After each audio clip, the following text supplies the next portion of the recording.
Assalamualaikum warahmatullahi wabarakatuh. Saya Vina Jazalatun Neman, NIM 3118080, peserta PPL dari IAIN Pekalongan. Nah, di sini saya akan membahas tentang pernikahan dini dalam literatur tafsir feminis, studi komparatif dari pemikiran Kiai Husain Muhammad serta Kiai Sahal Mahfud. Nah, sering terjadi dalam Indonesia atau dalam dunia ini pernikahan dini di mana-mana juga terjadi karena hal yang seperti ini karena ini itu kan banyak faktor yang membuat pernikahan dini ini muncul gitu, seperti faktor ekonomi dalam keluarga, bagaimana terus anaknya disuruh menikah gitu. Nah, juga dalam permasalahan rumah tangga ini masih ada yang membahas tentang keadilan gender. Nah, setelah menikah, orang yang menikah dini itu merasa tidak adil gitu, merasa tidak adil. Nah, di sini muncullah ada perceraian dini gitu. Nah, karena pernikahan dini kan belum tentu secara biologisnya itu belum tentu matang gitu. Nah, di sini padahal gender sendiri merupakan suatu keadilan yang mana setiap manusia itu sebagai kaum Hawa itu mendapat perlakuan yang adil gitu.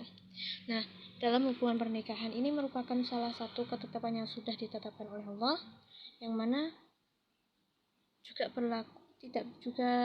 tidak berlaku hanya untuk manusia saja, tapi pada tumbuhan dan hewan pun juga mengalami pernikahan atau perkawinan. Nah, pernikahan bukanlah hal yang sepele. Kadang kita juga memerlukan naluri yang matang. Nah, di situ kita belajar dewasa, belajar untuk menahan emosi, karena kan dalam usia yang masih kecil itu emosinya masih tinggi, belum bisa terkontrol gitu. Jadi ketika suami marah, istri marah, nah itu akan mengakibatkan perceraian, juga bisa seperti itu karena pemikiran mereka belum terlalu matang gitu. Terus ada pun yang secara biologis tidak mampu untuk hamil gitu, untuk menampung bayi di dalam rahim, umurnya sesuai dengan umur itu,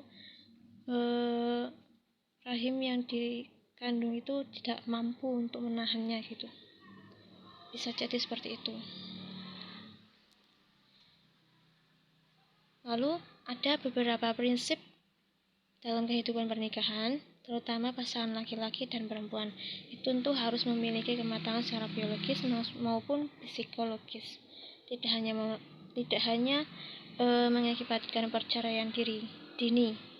Nah, dalam aturan negara ada ketetapan batasan umur untuk menikah. Namun dalam kitab fikih itu batasan umur yang diterangkan itu hanya dijelaskan bahwa laki-laki boleh menikah dengan perempuan yang masih kecil gitu. Emang umumnya seperti itu. Ketika laki-laki berumur 21, perempuan umur 18 atau 19 gitu. Nah, di negara kita ini sudah tercatat 22 provinsi sudah tercatat pernikahan dini ini lebih tinggi, dan ini sangat dikhawatirkan. Menurut Kiai Husain, dalam karya yang ditulis dalam kitab fikih perempuan, bahwa tentang pernikahan dini ada beberapa yang ditandai dengan ihtilam, seperti laki-laki mengalami mimpi basah dan perempuan mengalami datang bulan pada umur 9 tahun gitu. Nah, sudah diterangkan dalam kitab fikih Asy-Syafi'i bahwa Imam Abu Hanifah ada ketentuan untuk batasan umur bagi laki-laki 18 tahun. Nah, sedangkan perempuan 17 tahun gitu. Kiai Husain juga lebih mementingkan masalah umat, terutama kaum hawa gitu. Di masa sekarang yang kontemporer, lebih ke perempuan gitu. Nah, lalu pendapat Kiai Said Mahfud sendiri itu menggunakan penafsiran klasik, bahwa karena penafsiran dulu klasik itu kan jarang sekali yang membahas tentang perempuan. Nah, kebanyakan tentang hukum-hukum waris, hukum peradilan gitu. Jarang sekali untuk membahas tentang kegenderan gitu. Nah, karena di situ sendiri para ulama itu kebanyakan kebanyakan laki-laki, perempuan hanya sedikit gitu. Jadi ulama laki-laki itu tidak terlalu memposisikan perempuan gitu. Nah, juga beliau lebih mementingkan masalah umat di zaman sekarang. Tapi masalahnya itu tidak sepenting sepenting kegenderan lah. Hanya memikirkan masalah tentang sosial gitu, kesosialan. Nah, beliau ini tidak hanya mengacu pada ulama satu saja seperti NU. Seperti NU itu kan mengacu pada mazhab Syafi'i. Nah, beliau tidak seperti itu. Beliau memperoleh pendapat dari imam-imam yang lain juga gitu.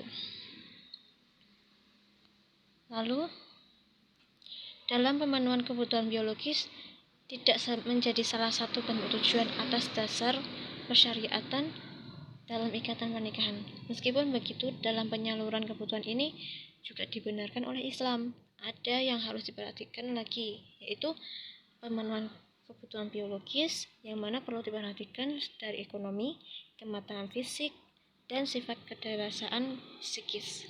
Nah, tujuannya agar dapat capai ke dalam membimbing rumah tangga gitu. Seperti itu penjelasan dari saya. Kurang lebihnya mohon maaf. Wassalamualaikum warahmatullahi wabarakatuh.